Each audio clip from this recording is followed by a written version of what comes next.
Hello, kamusta tayong lahat? I praise the Almighty Father, for He is amazing, He is awesome, He is powerful, He is strong, He is faithful, and He loves justice. Our Father is righteous, and He will never change. He is good. And all the good things that we are experiencing comes from our Father. We must thank our God for the oxygen, for the carbon dioxide. Importante yung carbon dioxide, no? May mga tao na gusto tanggalin ng carbon dioxide. Pero importante ang carbon dioxide para sa mga plants. So pag tinanggal natin ang carbon dioxide, mamamatay ang mga plants. Ano mangyari sa tao? Hindi na makakakain ng mga vegetables, o wala nang magbibigay sa atin ng oxygen. Kaya, sino ang nakakaalam ng mundo na to? Ang nakakaalam ng mundo na to ay ang Creator, si Almighty Father. Alam niya lahat ng pasikot-sikot ng mundo na to. Kaya kung kailangan natin ng advice, seek the advice of the Almighty Father. Huwag natin pagtiwalaan yung sarili natin. Dahil tayo, limited lang ang knowledge natin. Si Almighty Father, yung wisdom and knowledge niya, it's wide. Malalim, malayo, malapad ang wisdom ni Almighty Father. Yung pagmamahal niya malaki, ang pagmamahal niya sa atin. Hindi masusukat. And I praise Jesus Christ, I glorify His name for His blood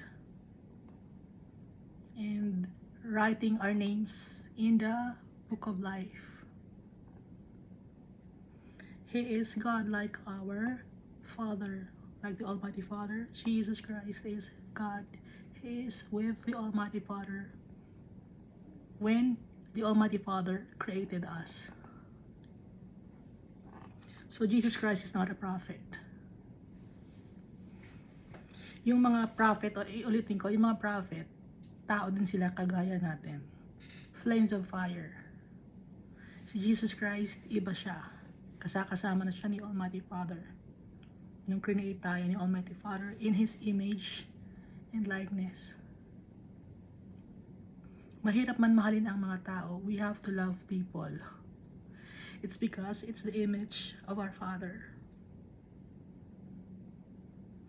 Kaya kung ano ang gusto natin na mangyari sa atin, dapat yun din ang gawin natin sa mga tao. Kung gusto natin maging masaya tayo, dapat yung mga tao, hindi tayo mga away ng mga tao. Dahil yun ang utos sa atin ng ni Jesus. Yun ang utos sa atin ng Almighty Father. Kaya lahat ng mga magagandang bagay, lahat ng mga righteous, galing kay Almighty Father. On our own, we are wicked. Dahil yung puso natin, walang tigil sa paggawa ng wickedness. And we need our Jesus Christ, our Savior, for us to be cleansed.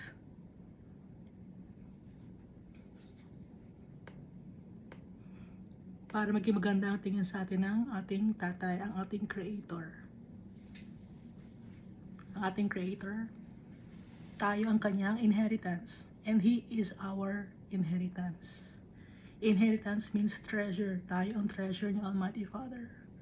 Kaya si Jesus ipinadala niya to save His treasure. Tayo yon. Kaya magtiwala tayo kay Almighty Father. Ibinigay na niya lahat ng kailangan natin. Ang gagawin na lang natin, susundin natin ang tatay natin to live a life pleasing to the Almighty Father, following His commands.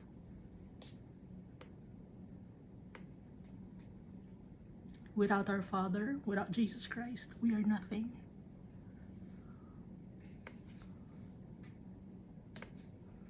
Kaya wala tayong may pagmamalaki. Kaya we should never be arrogant or prideful. Kahit na sa mga ibang tao, hindi tayo dapat mayabang. Pag nakitaan tayo ni Almighty Father ng mayabang tayo, i-humble niya tayo. He will teach us lessons para maging humble tayo. Lahat tayo pantay-pantay. So last time we read Jeremiah chapter 18, ano? So the potter is our Almighty Father and the clay is us. Tayo ang clay. Kung ano ang gustong gawin ng potter sa clay, kaya niyang gawin because yung potter, siya ang nag-form.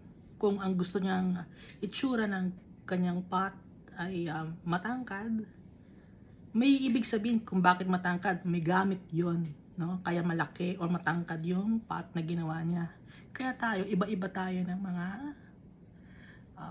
talents, iba-iba ng mga traits and characteristics. Pero lahat tayo were created by the potter, si Almighty Father. At ang ibig sabihin ng clay, no, gawa tayo sa putik. Literal na gawa tayo sa putik, no? At nagkaroon lang tayo ng flesh at ng hininga, it's because of our Father. Hiningahan niya tayo. Kaya marami tayong ipagpasalamat sa tatay natin. Na kay Almighty Father lahat ng mga bagay na kailangan natin, yung totoong kailangan natin, hindi lang because we want it, no, yung mga whims natin, alam niyo yung mga whims, yung mga trip lang natin, yung mga gusto lang natin sa buhay. Ang ibibigay sa atin ni Almighty Father, yung talagang kailangan natin. Ano ba yung talagang kailangan natin? Eternal life. Yun ang talagang kailangan natin. To be saved, yun ang talagang kailangan natin.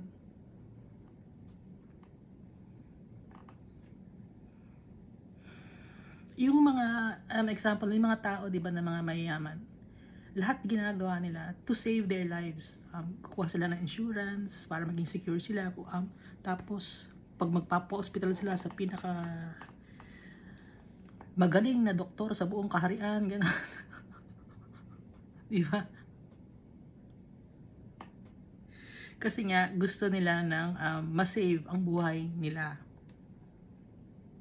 Lahat ng tao ganun. Yung ibang lang na mga tao hindi nila kaya magbayad, pero yung pantay-pantay lang, kaya magbayad o hindi, lahat namamatay. Kahit nasaan ka man sulok ng mundo, hahanapin ka ni Almighty Father.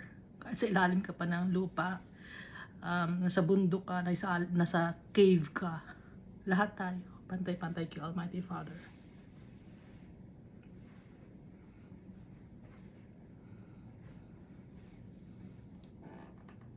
Lahat tayo ay kanyang mga clay. May karapatan siya sa atin. At kahit may karapatan siya sa atin, gusto niyang ibigay ang the best for us. Eternal life. Everlasting life. To be with Him. In Jesus Christ. In the heavenly kingdom.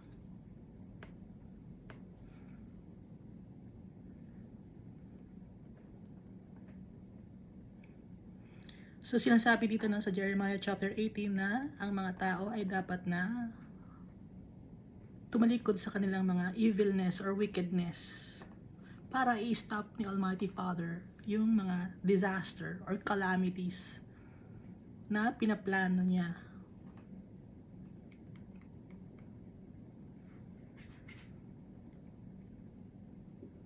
Pero matigas ang ulo ng mga tao. Ayaw sundin ang boses ni Almighty Father. Pag may narinig kang boses na good, no? Yung good na tamang direksyon, pero ayaw mong gawin dahil matigas ang ulo mo.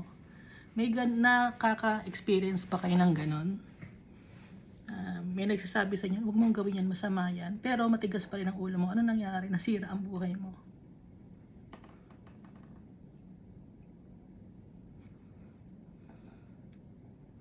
Boses ni Almighty Father yun. Bas sisisihin mo ibang tao, pero nagsabi na sa si Almighty Father, wag ganon. Binigyan ka na ng heads up ni Almighty Father, hindi ka nakinig. Tapos ang gagawin mo, sisisihin mo yung ibang mga tao. Tapos pagiging miserable ang buhay mo. Kasi matigas ang ulo ng tao. Kaya si Almighty Father, nakalagay ito, behold, I am fashioning a disaster and devising a plan against you. Return now. Return now. Ngayon na. Urgently, right now. Talikdan or tumalikod sa kanya mga masasamang gawain. At ang gawin nyo ay mga mabubuti. Yun ang inyong gawin. Anong sabi ng mga tao? Dahil matigas ang ulo. That is hopeless. Hindi namin kaya, sabi ng mga tao. Gagawin namin ang aming mga gustong gawin sa buhay. Walang pakialamanan. Gitong sinasabi ng tao. That is hopeless, so we will walk according to our own plans and we will everyone obey the dictates of his evil heart.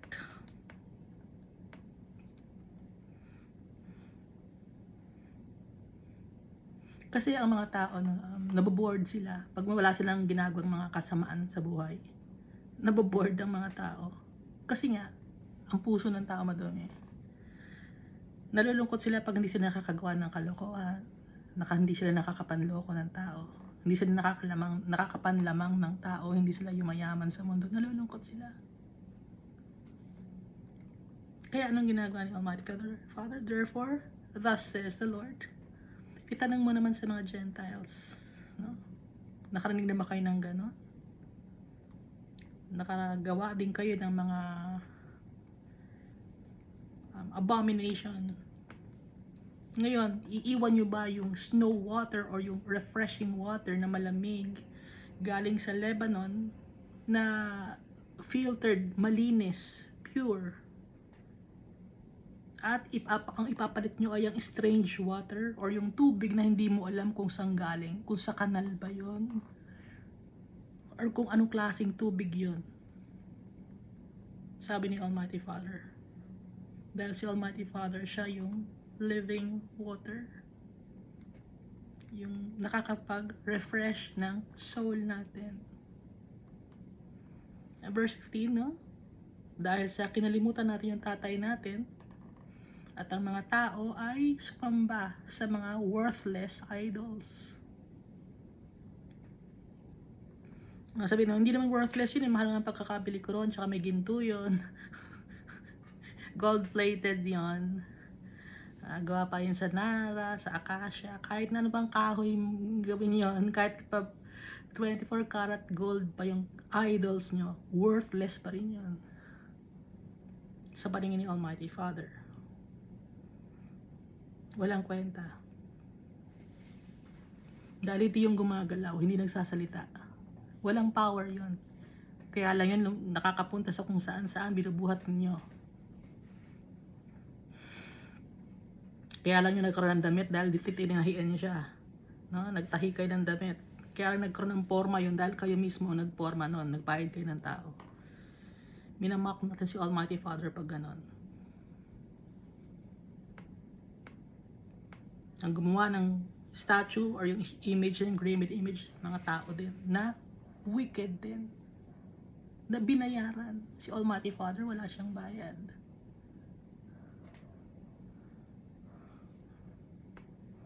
Kaya anong mangyayari sa mga tao? They have caused themselves to stumble in their ways from the ancient paths.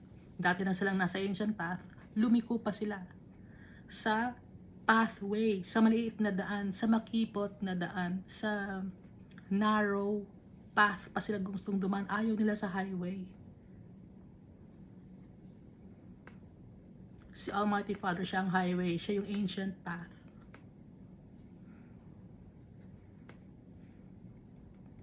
The old path, ancient. Nung ginawa ang mundo na to, si Almighty Father, siya ang gumawa.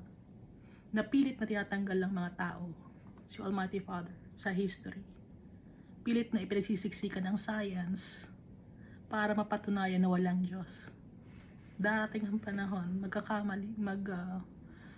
sa pagdating ni Jesus Christ, paparusahan ang mga tao na wicked, na ayaw i-acknowledge si Almighty Father at si Jesus Christ. At dahil sa ganun, ang land magiging barren, uninhabitable, magiging desolate, ang mga tao magiging rare.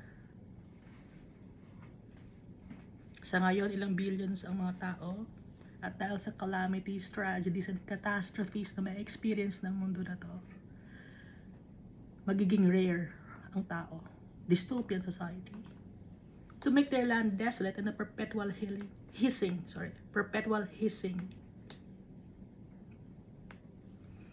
Mga tao, galit, perpetually galit. At perpetually iiyak, magsisisi, or magsisisihan sa mga ginagawa nilang mga kalokohan. They will grieve, pero it's too late already. Dahil ibibigay ni Almighty Father ang mga tao sa enemy. Sino ang enemy? Tao ba ang enemy? No, the enemy, yun yung mga evil entities. Yun ang enemy. At pag nasa Hades na ang mga wicked people, na kasama na nila ang mga demons, hindi na sila papakinggan ni Almighty Father. Yes, si Almighty Father is very loving. He's very forgiving. Pero pag nasa Hades ka na, you have no hope anymore in the future. That's why, sabi ni Almighty Father, right now, return to me, right now.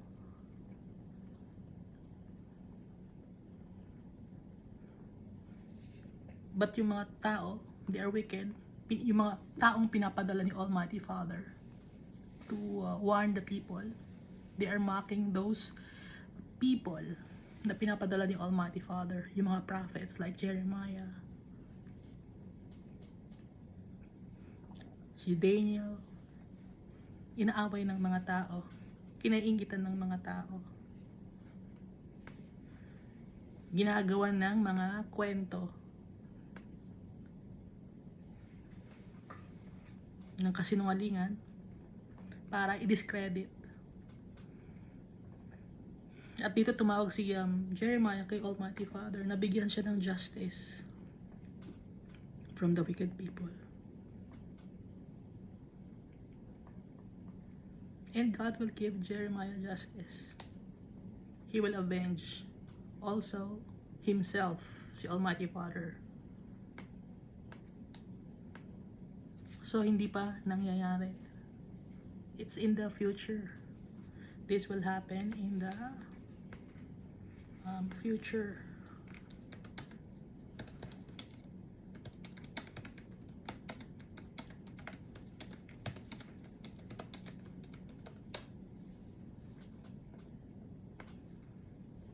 Dito, no? Diba yung Book of Daniel is a prophetic book din. So nabasa natin sa Daniel. Meron tayong video ng Daniel. If you want, you can watch the video of the Book of Daniel. So nakalagay ito sa Daniel chapter 10, verses 13 to 14. But the prince of the kingdom of Persia withstood me 21 days, and behold, Michael, one of the chief princes, came to help me, for I had been left alone there with the kings of Persia. Now I have come to make you understand what will happen to your people in the latter days. For the vision refers to many days yet to come. Many days yet to come. Hindi pa nangyayari. Darating pa sa malayong pang araw ang dadaan para maganap or mangyari ang mga vision ni Daniel na congruent sa mga visions and prophecies ni Isaiah, Jeremiah, Ezekiel, Zechariah. Yung pa lang ang binabanggit ko dahil yung pa lang ang mga binabasa natin. And also sa Book of Revelation.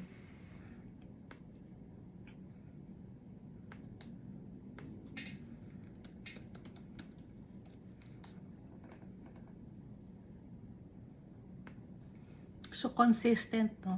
Yung Book of Revelation, consistent siya or konektado siya sa Book of Jeremiah, Book of Zechariah, Book of Ezekiel, Book of Isaiah, Book of Daniel.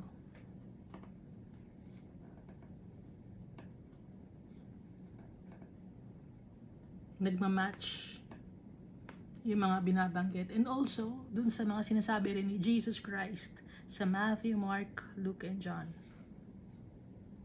Yung mga parables dun, nababanggit ni Jesus Christ. Yung mga mangyayari in the future. So, dito na tayo sa Jeremiah chapter 19. Thus says the Lord. Pag sinasabing, thus says the Lord, go and get a potter's earthen flask and take some of the elders of the people and some of the elders of the priests. So, kadugtong to ng vision or prophecy ng Jeremiah chapter 18. Nahati lang, no? Iuti ko, nahati lang dahil nilagyan ng chapters and verses ni Robert Estienne para madaling maintindihan ng mga tao, madali niyang mabasa. At nakikita niya na merong pagkakapareho yung mga sinasabi sa Old Testament tsaka sa New Testament. Kaya si Almighty Father nagbigay sa kanya ng idea.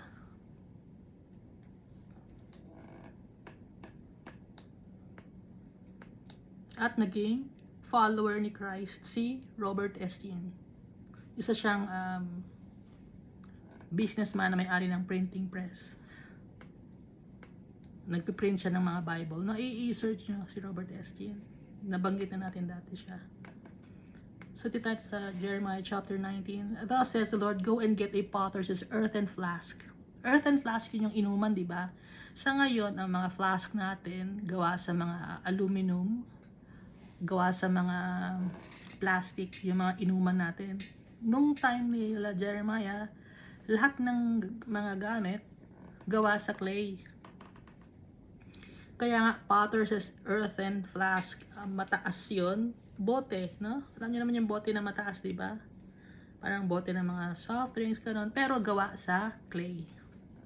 And take some of the elders of the people and some of the elders of the priest. Sabi ng Almighty Father, magdala ng some elders of the people. Meaning ng elders of the people, yung mga nasa mataas na rank of the society. Magdala si Jeremiah. And also, some of the elders of the priests or religious organization. And go out to the valley of the son of Hinnom, which is by the entry of the potsherd gate, and proclaim there the words that I will tell you. Yung valley of the son of Hinnom, Hinnom means wailing or mourning or lamentation. Pumunta ka sa valley of the son of Hinnom, sa valley of the son of wailing, mourning, or lamentation, which is by the entry of the potsherd gate. Yung potsherd gate, ito yung broken piece of earthenware. Potsherd, no? Yung potsherd, si Job, di ba may Book of Job? Si Job, nung nagkaroon siya ng trials or tests, nagkasakit siya, nagkaroon siya ng mga painful boils.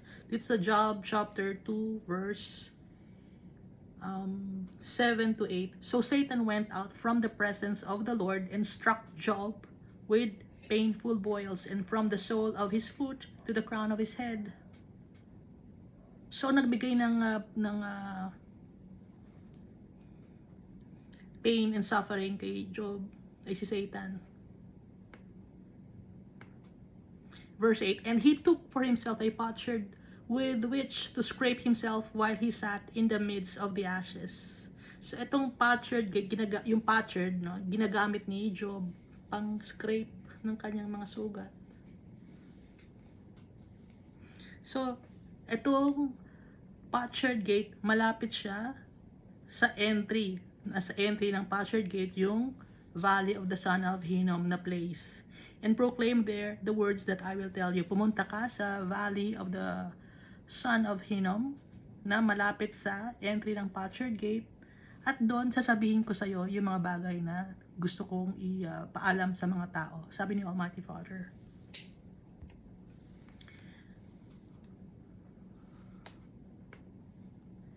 Verse 3, and say, hear the word of the Lord, O kings of Judah and inhabitants of Israel. Jerusalem, sorry. Kasi si Jeremiah, nasa part siya ng Judah. No? Dahil alam natin na nahati yung kingdom, merong kingdom of Judah at saka kingdom of Israel.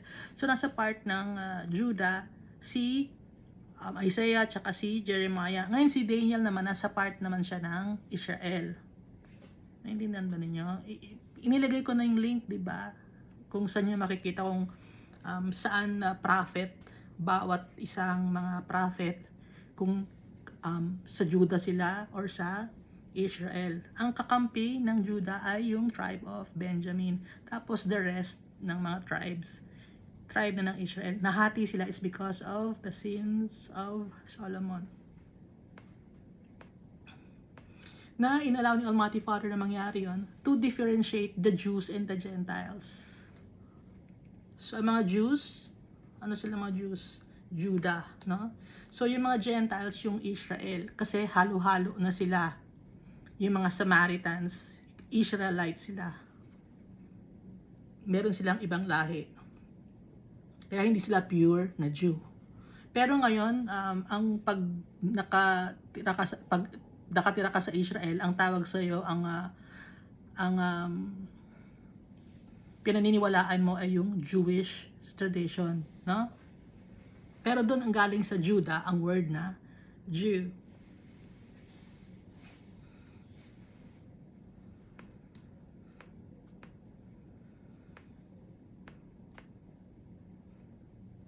Pero hindi natin alam ngayon kung meron tayo na dugo ni ni Judah, kasi nga nagka-mix-mix na tayo. Pero for sure, meron tayong dugo ni Noah. Ha? Ano, lolo ba natin? Tawag ng lolo. Lolo natin si Noah. Kasi doon tayo galing. Alam nyo na yan, di ba? Ha? Doon tayo galing kay Noah. Kasi from Adam and Eve, nagkaroon siya ng anak, si Cain and Abel. Si Cain and Abel, pinatay ni Cain si Abel. So, ano natira si Cain? Nabuntis ulit si Eve. At ang ipinangalan ay Seth ba yun? So, yung anak ni Seth, yon hanggang sa padugtong na, hanggang naging anak niya lineage niya si Noah. So, wala nang lahi ni Cain or Cain. Nabura na sa mundo. So, lahat na tayo, galing na tayo sa lahi ni Noah. So, balik tayo dito ha. Kaya, binanggit lang natin yon para malaman ninyo yung history kung bakit King of Judah, King of Israel. So, ito, King of Judah. Kasi nasa Judah side si Jeremiah. Thus says the Lord of hosts and the God of Israel, behold, I'll bring such a catastrophe on this place, and whoever hears of it, his ears will tingle. Sabi ni Almighty Father. Isabi mo sa mga namumuno sa Judah at sa mga nakatira sa Jerusalem na magpapadala siya ng catastrophe, ng tragedy, ng calamity sa lugar, that whoever hears of it, his ears will tingle. Kung pagkarinig mo ng catastrophe, kung anong klaseng catastrophe or calamity yon, yung makakarinig nun, ang mararamdaman niya ay takot, kakabahan siya,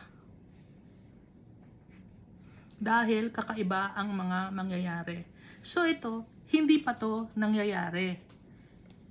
Pero yung pagbibigay ng warning sa mga tao ng Judah at saka sa Jerusalem, nangyari na to.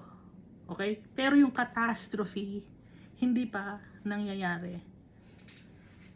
Baka sabihin niyo, bakit ang tagal? Hinihintay tayo. At hindi pa natin alam kung may kasunod pa tayo dahil may mga hinihintay pa na mga souls.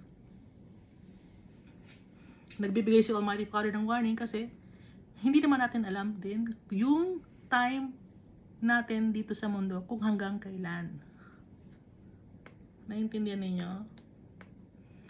So, kaya binanggit natin dati, may catastrophe. It's either mauunahan ka ng catastrophe o mauuna ka na. Kukunin na ni Almighty Father yung yung soul mo. Yung, alin sa dalawa. No? Pero sa ngayon, maraming mga tao ang kinuha muna ni Almighty Father. Hindi pa dumarating ang mga catastrophe. Yung mga na-experience nating tragedies and calamities, ano pa lang yun, birth pains pa lang yun. Para matakot tayo. Magsisi tayo sa kasalanan natin. Pero baliwala na sa mga tao. Hindi nila naiisip. Kontrolado lahat yung Almighty Father. Yung weather, lahat. Yung dagat, lahat kontrolado ng Almighty Father kasi siya yung creator natin. Kahit pa may mga tao na nagsasabi na sila ang mag-provoke ng war or mag-start ng war, kaya mangyayari yun dahil ina-allow ni Almighty Father. Naintindihan niyo, walang bagay na nangyayari sa mundo dito na hindi ina-allow ni Almighty Father. Siya nga yung Father eh. Tayo nga yung clay.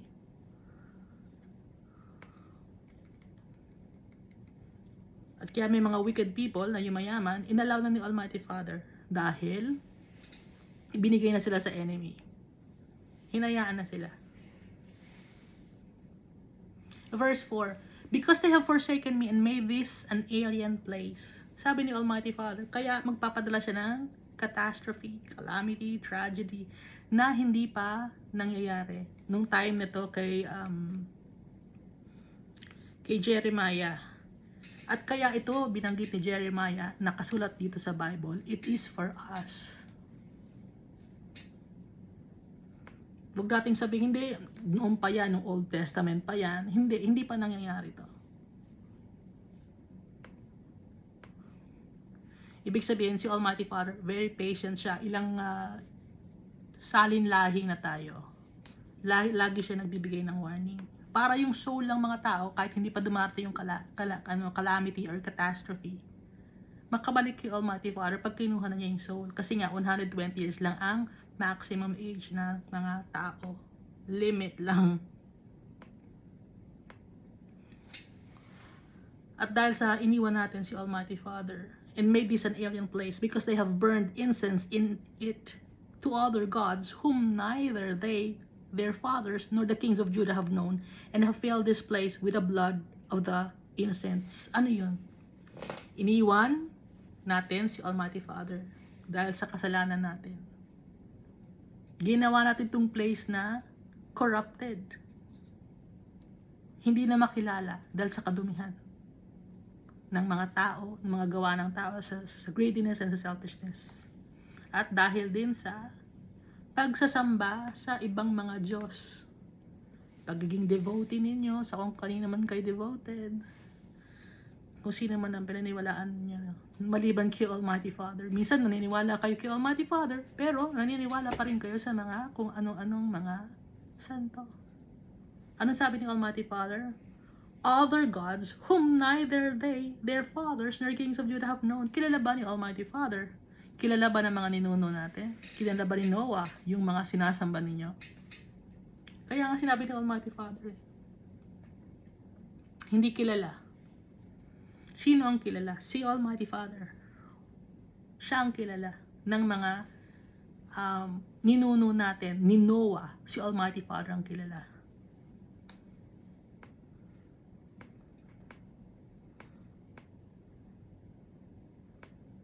So yung mga tinatawag din yung mga santo, tinatawag din yung mga Diyos na iba, hindi kilala ni Noah yon.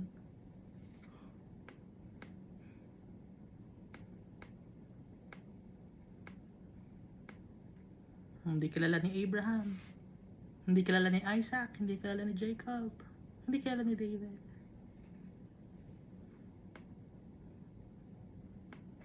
And have filled this place with the blood of the innocents. Sino ba yung mga blood of the innocents? Dugo ng mga walang mga inosente.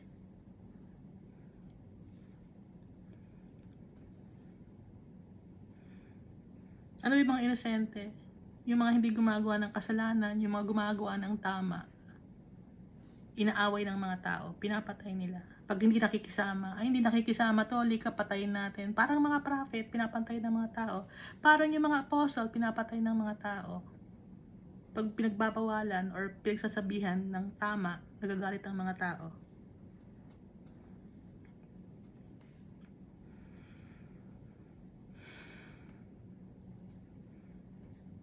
At saka yung mga blood of the innocents, mga bata to, mga baby din. Ngayon, may mga ginagawang kalokohan ng mga tao. Pinapatay ang mga babies. Through abortion. Ginagawang legal. Perversion of the law. Hindi masaya si Almighty Father. Hindi niya itinuro sa atin yon. Dito sa verse 5, They have also built the high places of Baal, or si Baal, to burn their sons with fire for burnt offerings to Baal, which I did not command or speak, nor did it come into my mind. Hindi man lang naisip ni Almighty Father, because si Almighty Father, holy siya, malinis siya, hindi niya maiisip na magagawa ng mga anak ko to, papatay ng mga bata, para lang i-offer sa kanilang mga Diyos na hindi totoo. Hindi pumasok sa isip ng Almighty Father yan. Kasi holy si Almighty Father. Malinis siya eh. Kadumihan ang ginagawa ng mga tao. Abortion. Gagawa ka ng adultery, fornication. And then, pag nabuntis ka, ano ang gagawin mo? Abortion. Dinagdagan mo yung kasalanan mo.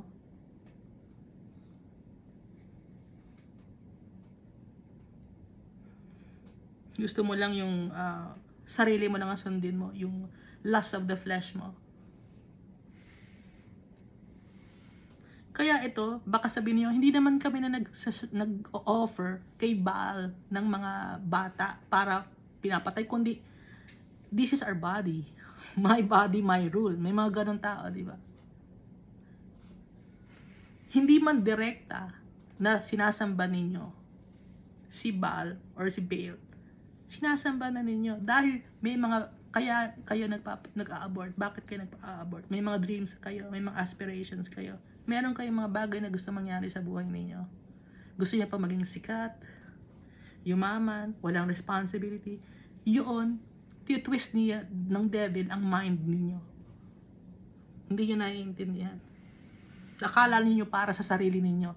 Pero ang totoo, dahil sa wickedness ng puso ng tao. Hindi nyo man alam na sinasamba nyo dahil pag sinasamba nyo ang sarili ninyo, sinasamba ninyo ang kadumihan. Dahil tao, madumi.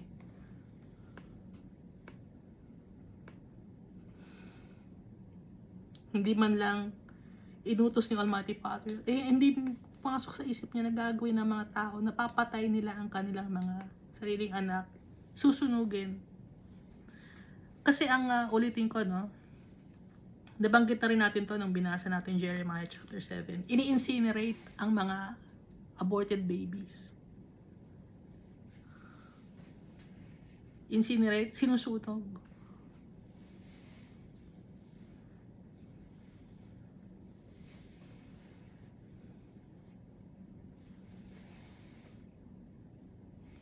Ano pa ba yung mga abomination ninyo? Yung sorcery ninyo. Para hindi kayo mabuntis, iinom kayo ng gamot. That's sorcery. Saan galing ang gamot na yon? Sino nagbigay ng idea na yon? Ang gusto ni Almighty, anong utos sa atin ng Almighty Father? Go forth and multiply. Pero anong turo ng government, ng science? Planned parenthood, family planning. Kasi baka hindi mo masuportahan yung mga anak mo. Ganon, di ba? Hindi mo masuportahan ng mga anak mo, hindi ka ready to become a mother or a father, kaya gawin mo yun. Planned Parenthood. Gumamit ka ng mga protections or mga gamot. Ang tao ngayon ang nagsasuffer ang katawan nila. Hindi nila alam merong effect yon sa katawan. Umiinom ka ng gamot, ini-stop mo yung iyong menstrual flow. Hindi lumalabas, magkakaroon ka ng sakit na hindi yun natural kasi yung umiinom ka ng mga gamot o nagpapa-inject ka. Sinisira mo ang sarili mong katawan. Dahil sa gusto mong gumawa ng fornication, ng adultery. Tapos pag ayaw mong mabuntis. Dahil sa hindi mo masuportahan ang anak mo. Kaya ayaw mong mabuntis. But ikaw ba ang sa'yo ba galing lahat ng source? Ang lahat ng source ay galing kay Almighty Father. Lahat ng blessings kay Almighty Father. Hindi ka nagtitiwala kay Almighty Father kung ganon. Yung mga injections, no? A big business. Kasinungalingan ni Satan.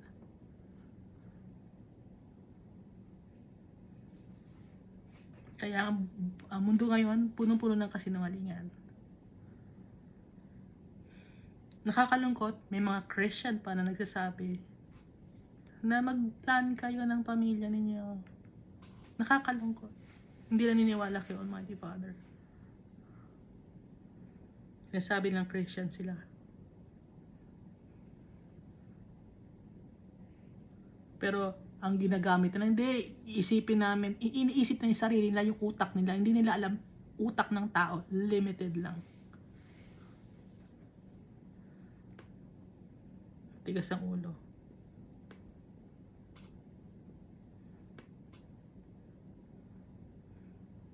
Tapos anong tuturo mo sa school sa mga bata? Para hindi mabuntis, ituturo mo agad itong mga to, family planning. Bata pa lang, gumagawa na ng fornication and adultery.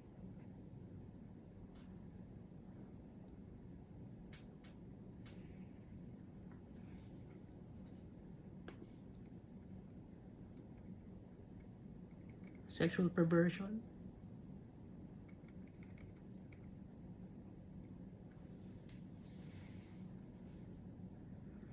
Verse 6. At dahil doon sa mga kasamaan natin, kadumihan natin. Therefore, behold, the days are coming. Darating ang panahon, ang araw, darating ang araw. Pag sinabi ni Almighty Father na darating ang araw. Hindi ba ngayon, pero darating yun. Sure na yun. That this place, says the Lord, that this place shall no more be called Topheth, or the valley of the son of Hinnom, but the valley of slaughter. Itong place na to, hindi na to tatawaging Topheth. Topheth means cook or oven. No? Oven sa Hebrew meaning. Hindi na siya tatawaging cook or oven.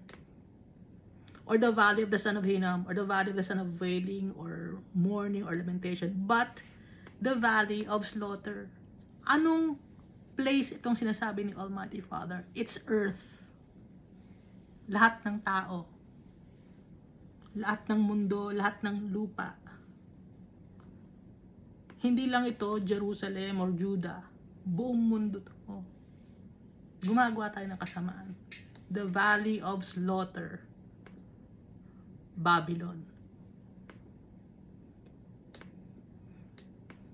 Yung parusa ni Almighty Father.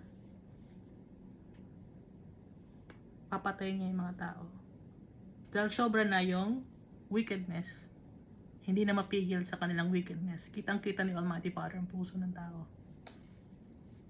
And sa ngayon, nagbibigay pa rin ng parusa sa Almighty Father, pa isa-isa sa mga tao.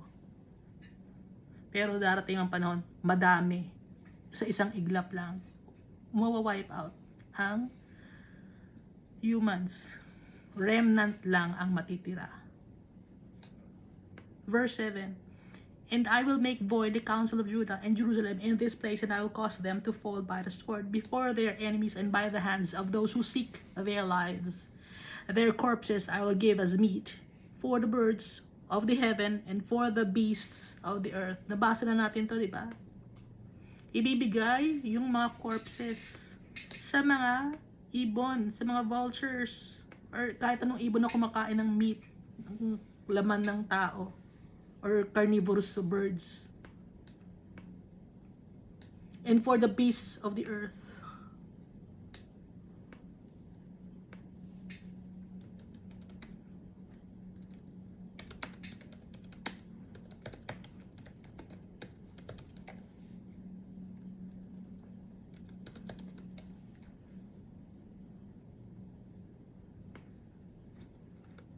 Ilang beses nang binabanggit itong sa iba-ibang verses and chapters.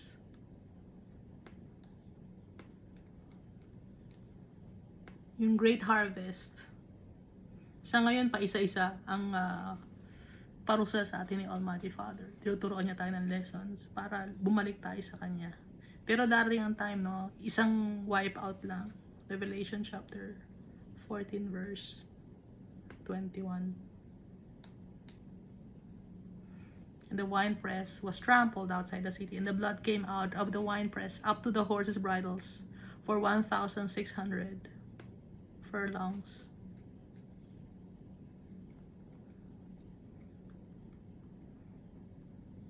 So this is the great harvest. Alam nyo, akala ninyo masaya ako pag nagbabasa ako ng mga ganito. Nalulungkot din ako. Nalulungkot ako. Pati si Almighty Father nalulungkot din siya, pero dapat niyang gawin to. Kaya, as early as now, sinasabi niya yung kanyang mga plano. Very transparent. Si Almighty Father. May magsabi naman niya, akala ko ba forgiving and loving? Yes, He is. Our Father, He is loving. Pero dapat mawala yung wickedness ng mundo. At may tapon yung mga taong ayaw na gumawa or sumunod kay Almighty Father sa lake of fire. So, ang mangyayari ngayon, yung council, or yung pact, or yung treaty, yung dialogue, yung napag-usapan, sisirain ni Almighty Father. Void na. Yung mga terms and conditions. Di ba ganun yan pag bumili ka ng isang device or item? May mga terms and conditions yun bago mo ibalik. Ngayon, kung may mga terms and conditions doon na hindi sakto or meron kang nilabag sa terms and conditions, hindi mo makukuha yung warranty, hindi ka makakapagpapalit ng device or item, di ba? Kasi void na eh. Ganun, void na yung usapin dahil nga hindi sinunod ng tao yung terms and conditions. Ginagamitan natin para maintindihan ng mga tao, para maintindihan nyo kung ano ibig sabihin ng void na hindi na pwedeng effective dahil hindi sinunod ng tao yung terms and conditions ni Almighty Father, yung napagkasundoan. No? Ina-apply natin yun sa madaling maintindihan, kaya binabanggit natin yung terms and conditions. I will make this city desolate and a hissing. Everyone who passes by it will be astonished and hiss because of all its plagues. Sunod-sunod na mga plagues. Sunod-sunod. Yung World War I, hindi pa yon. Yung World War II, hindi yon. Birth pains pa lang yon. Pa unti-unti. Nasa Babylon na tayo ngayon. Nasa Babylon age na tayo ngayon. Hindi niyo napapansin?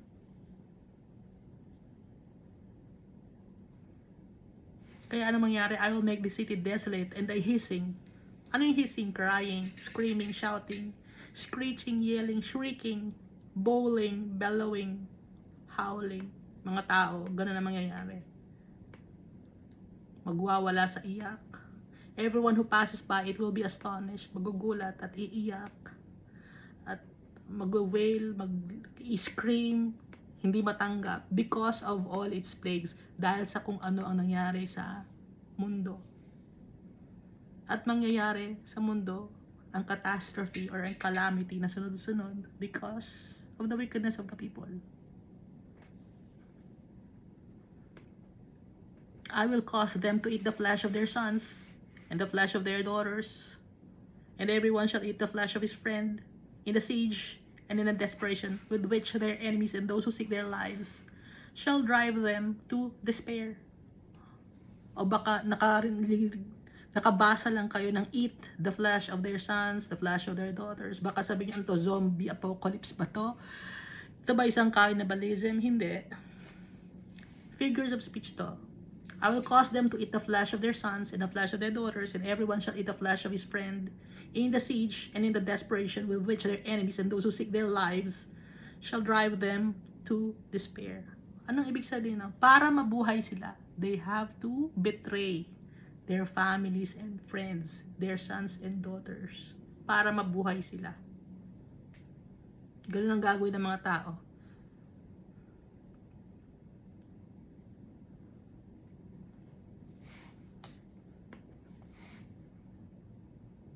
Yung members ng family nila, yung mga kasama nila sa trabaho. Magiging desperado na kasi ang tao sa time na yun.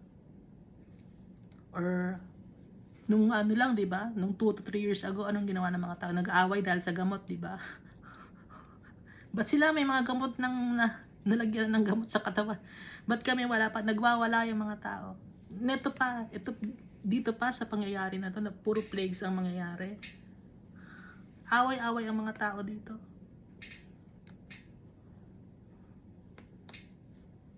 I-allow ni Almighty Father to teach the people lessons. At sinabi rin ni Jesus, no? So, nagsabi rin si Jesus ng tungkol sa signs of the times and the end of the age. Ano ang mangyayari? For nation will rise against nation, and the kingdom against kingdom, and there will be earthquakes in various places, and there will be famines and troubles. These are the beginnings of sorrows. Beginning pa lang yan. Yung famine, yung earthquake, yung baha na na-experience natin.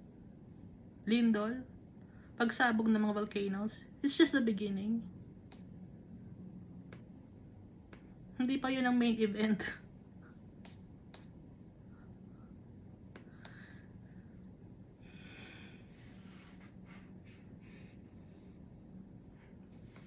But watch out for yourselves, for they will deliver you up to councils, and you will be beaten to the synagogues. You will be brought before rulers and kings for my sake, dahil sa pangalan ni Jesus Christ. Paparusahan ng mga tao. For a testimony to them, and the gospel must first be preached to all the nations. But when they arrest you and deliver you up, do not worry beforehand, or premeditate what you will speak. But whatever is given you in that hour, speak that, for it is not you who speak, but the Holy Spirit. Now brother will betray brother to death, and a father his child, and the children will rise up against their parents and cause them to be put to death, and you will be hated by all for my name's sake. But he who endures to the end shall be saved.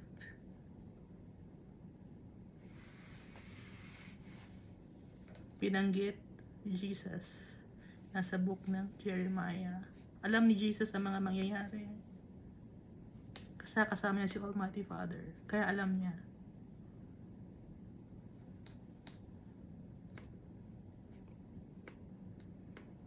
Kaya ito, magbe-betrayan to. It's a betrayal. Yung, I will cause them to eat the flesh of their sons. No, this is betrayal. Pati mga colleagues mo, para lang mabuhay ka, ibe-betray mo. Verse 10, then you shall break the flask in the sight of the men who go with you. Di ba may daladalang earthenware or flask earthenware flask si Jeremiah, di ba? Yung tubigan na parang bote na gawa sa clay.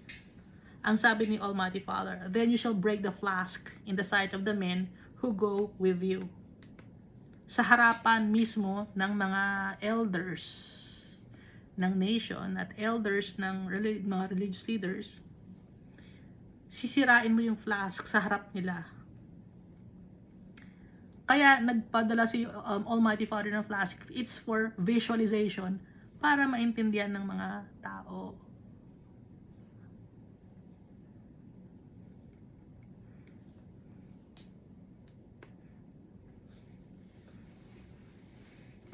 Di ba pag sa school, di ba may mga visual aids ang mga tao para maintindihan kung paano yung mangyayari. Ngayon, si Almighty Father, mas advanced si Almighty Father, alam na niya ang gagawin niya. Magdala ka ng ganito, magdala ka ng ganon. Ganito ang gagawin mo. Ang galing ni Almighty Father. Para ma-visualize ng mga tao ang mangyayari. Full of wisdom and knowledge. Your Father is sa puso niya, sa isip, in His whole being, full of wisdom and knowledge. Verse 11, and say to them, thus says the Lord of hosts, even so I will break this people and this city, as one breaks a potter's vessel. Kaya sisirain yung flask. Isinisimbolize nun, sabi ni Almighty Father, na ganon ang gagawin niya sa mga tao at sa city or sa land or sa earth, na as one breaks a potter's vessel which cannot be made whole again, and they shall bury them in Topheth till there is no place to bury. So pag binasag yung vessel or yung earthenware or yung flask, ganon din ang gagawin sa mga tao.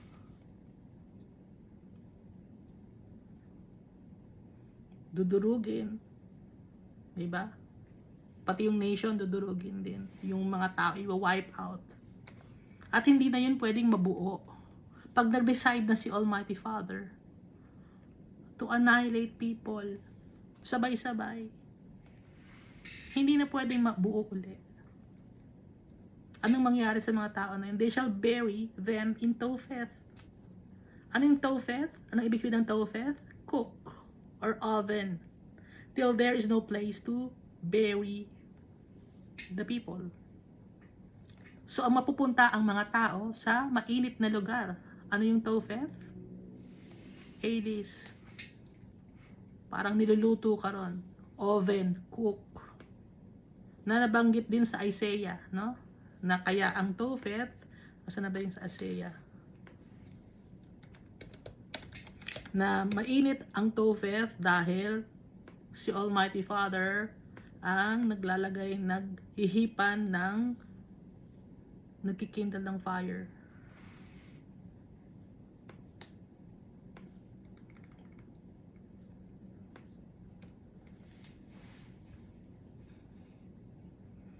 For Topheth was established of old, yes, for the king it is prepared. Isaiah chapter 30 verse 33. He has made it deep and large. Its fire is fire with much wood. The breath of the Lord like a stream of brimstone kindles it.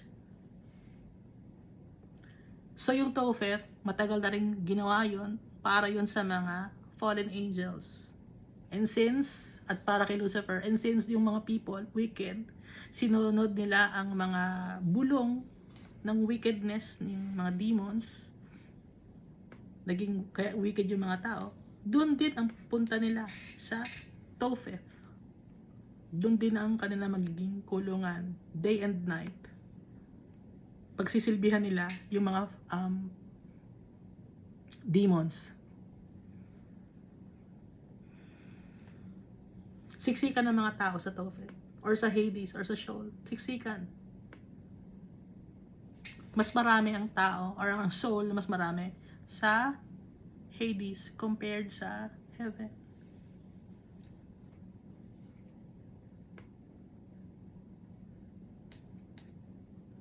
Nabasa natin, di ba? 1/3 will be refined by silver tested in gold. 1/3 will be tested in silver, refined in gold, or it's the other way around. Hold on. 1/3 will be tested in silver.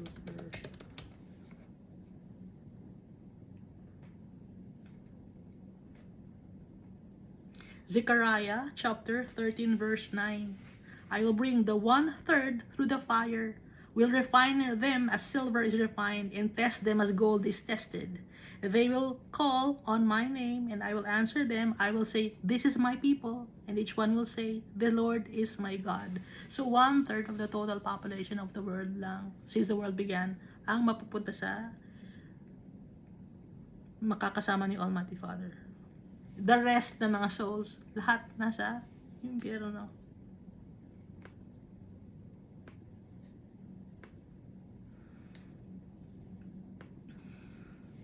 Nakikita ninyo, nagpupunta tayo sa Revelation, sa Zechariah, sa Isaiah.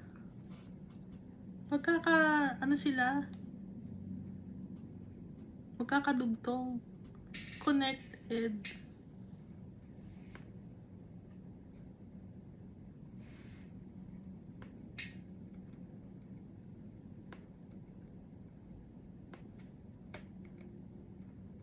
Verse 12, thus I will do to this place, says the Lord, and to its inhabitants, and make this city like Topheth. So the land will be in ruins. Sira ang mundo. Sisirain ni Almighty Father because of the wickedness of the people.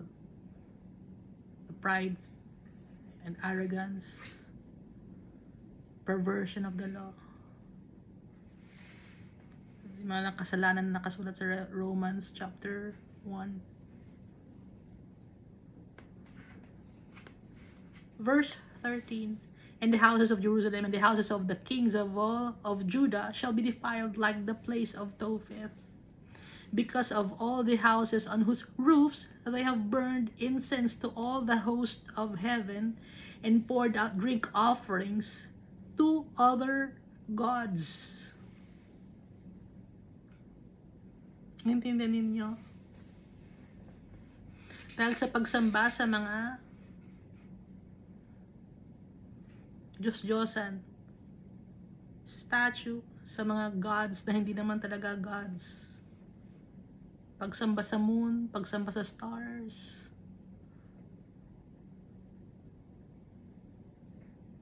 Pagsamba sa sun, S-U-N, sa araw. Hindi ba kayo nagtataka kung bakit yung mga planets ipinangalan Mars, Saturn, Pluto? Pangalan lahat yun ni Lucifer, hindi niya ba alam? Bakit doon ipinangalan? Pangalan lahat ni Lucifer yun. Pati yung Apollo, destruction yun, ibig sabihin. Si Lucifer din yun. Bakit ipinangalan nila lahat kay Lucifer? Yung Pluto means death. Yung Saturn, si Satan din yun. Pati yung Mars.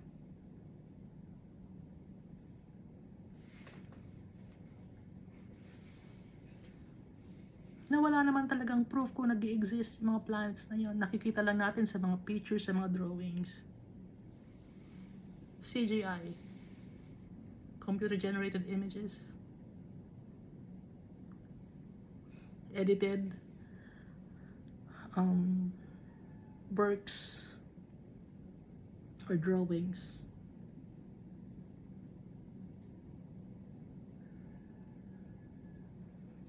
Kaya nga nakalagay dito, and the houses of Jerusalem and the houses of the kings of Judah shall be defiled, madudumihan, gaya ng impyerno, like the place of Topheth, because of all the houses on whose roofs they have burned incense to all the host of heaven.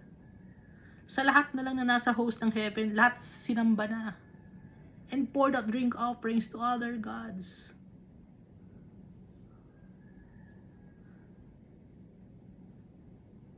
Sino ba yung mga host of heaven? Yung mga taong namatay na napunta sa heaven, sinasamba ng mga tao. Hindi dapat. Dahil lang dapat na nasambahin si Almighty Father, tsaka si Jesus Christ, and the Holy Spirit. Sila lang. Wala nang iba. Verse 14. Then Jeremiah came from Tophet, where the Lord had sent him. So literal na Tophet land to, no? Hindi na to yung pinag-uusapan na Tophet na another name for Sheol. Kundi literal na Tophet. Then Jeremiah came from Tophet. Galing sa Tophet si Jeremiah. Kasi nag-exist yung land na yon, where the Lord had sent him to prophesy. Pinadala kasi siya ni Almighty Father sa Tophet. And he stood in the court of the Lord's house and said to all the people. Dahil nga si Jeremiah, yung prophet ni Almighty Father, siya yung spokesperson. Siya lang ang nakakapag-usap or nakakausap ni Almighty Father. Yung iba hindi makausap ni Almighty Father because of wickedness. Madumi ang puso ng mga tao. Kaya hindi makausap yung ibang mga tao. Ang nakausap niya, si Jeremiah. Si Jeremiah ang pinili niya.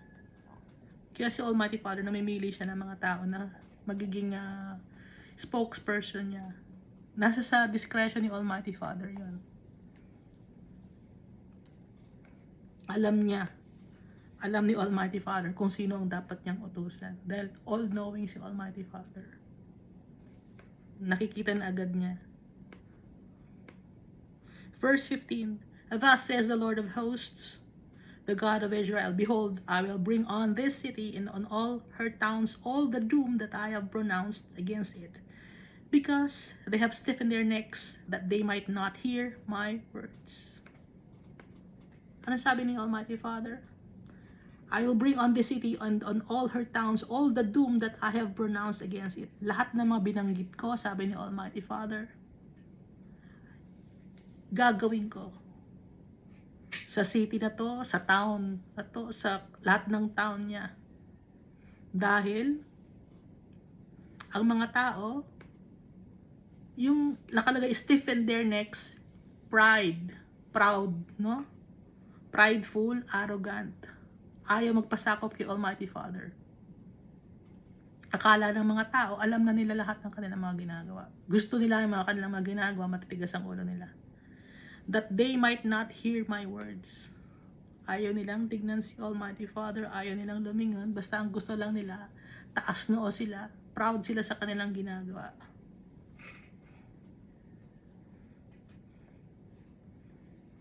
Gaya ng mga tao ngayon, pag gumagawa ng kasalanan, proud pa, ipinagyayabang pa, pinagmamalaki pa. At hindi nagtatanggap ng accountability, sinisisi pa ang ibang mga tao. Kung magkakasala tayo, aaminin natin, let's take accountability. Yes, Lord, I'm so sorry. Nagkasala ako, mali ang ginawa ko. Nahihirapan ba kayong magsalita ng gano'n? Pag nahihirapan kayo magsalita ng gano'n, ibig sabihin, arrogant kayo. Prideful. Kung nahihirapan kayo umamin ng kasalanan ninyo.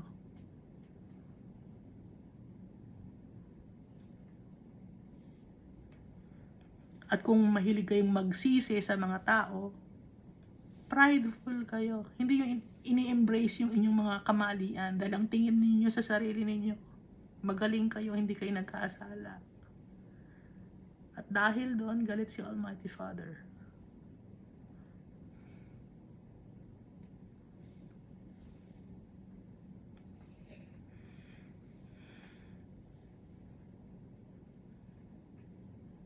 Ang gusto ni Almighty Father, humble heart. Yung naging takot sa salita niya. Yung nagpapasakop sa kanya. Yung nagte-take na accountability. Yung inaako, yung mali niya. At humihingi ng tawad kay Almighty Father. Remorseful.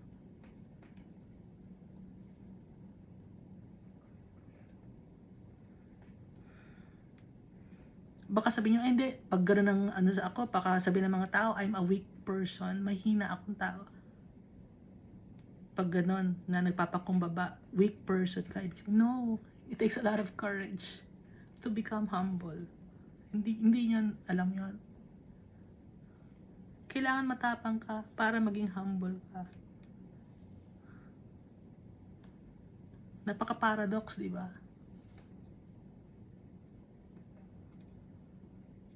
Akala kasi ng mga tao pag matapang ka, kaya mo ng lahat na awayin or kaya mong lahat kalabanin. Hindi ka magpapatalo. Hindi.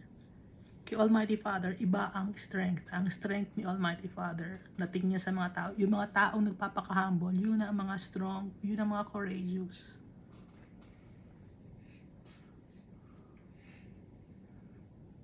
Dahil mahirap aminin yung mga pagkakamali natin. Mahirap yun. Hindi niyo ba alam, mahirap tanggapin na mali tayo. Nahihirapan kayong tanggapin na mali kayo. So that's pride. Ibig sabihin, hindi kayo matapang. Hindi kayo courageous. Dahil yung tunay na courageous people, yung brave, kaya niyang aminin, oo, nagkamali ako. Inaamin ko.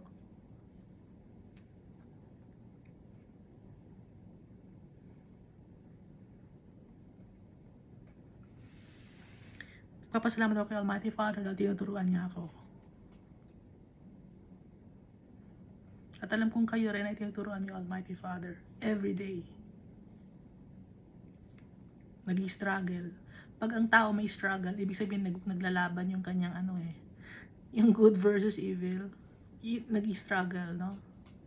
So kung nag-i-struggle kayo, nag-i-struggle din ako. Pare-pareho tayo, walang lamang. Pero piliin natin si Almighty Father. Kasi He only wants what is best for us.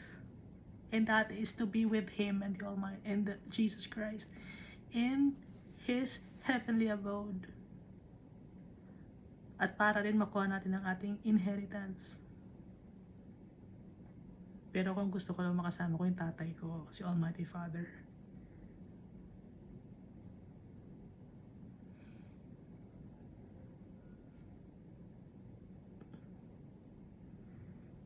Dito sa mundo na tayo, hindi tayo makakakuha ng peace. There's no peace in this world. Magkakaroon na ng peace dito sa mundo na to. Ng satisfaction and joy. Pag naitatag na ang government ni Jesus Christ, His kingdom. So, mangyayari yon sa pagdating ni Jesus Christ sa kanyang second coming.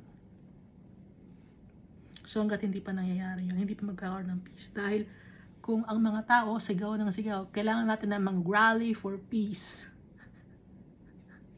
Magra-rally ka for peace? That's a joke. There's no rally for peace. Kaya ka nagra-rally, gusto magsama-sama yung mga tao, pero ang pag-uusapan na dyan doon, puro mga kalokohan, puro pagpapatalsik ng mga kung sino-sino. That's not for peace. Kung gusto mo ng peace, kay Almighty Father lumapit. Kay Jesus Christ lumapit if you want peace.